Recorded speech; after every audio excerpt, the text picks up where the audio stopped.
na rin ko tel pantute Tile kingin ti en matang ay lâu lero pina Thal hele rin chan tu Ang ro pina puanang su kway to Ang tukang pariyarin alumay to Daya ro sunkin he kon fonte puanang su Ang tuay karle on sino Ang paring champu mi fel te tu Leiro pina ten mati puay velo Leinun ngay lo vi tua lam le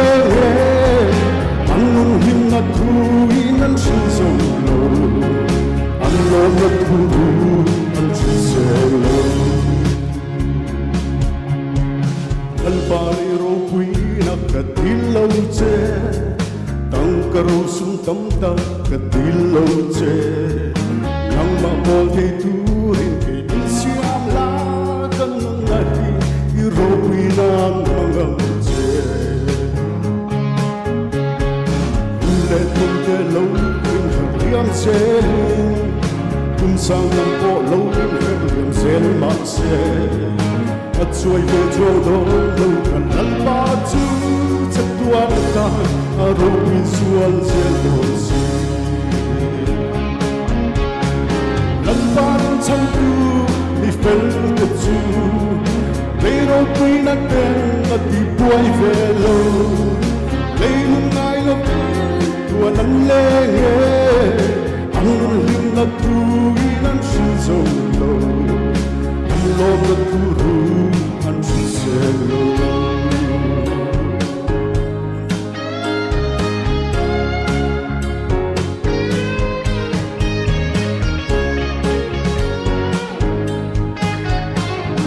Ang paliro queen at kadilaw tse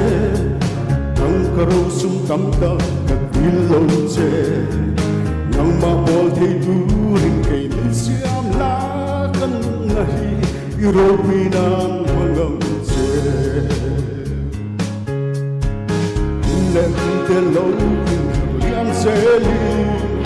Kunsang kampo low in herliam sel makse At suay ye chong do low kalang patsu Sa tuwa na ta Aro'y sual sel dosi Paring champu mi fel ke tu Leiro kui na ten at di buay velo Leilun ay lo tua lang lenge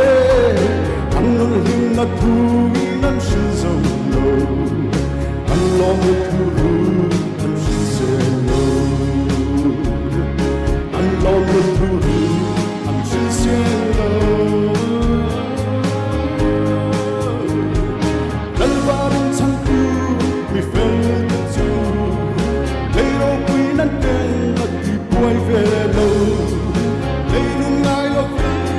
Walang lenge Anong hinatuin ang sinsolo Ang lom na turu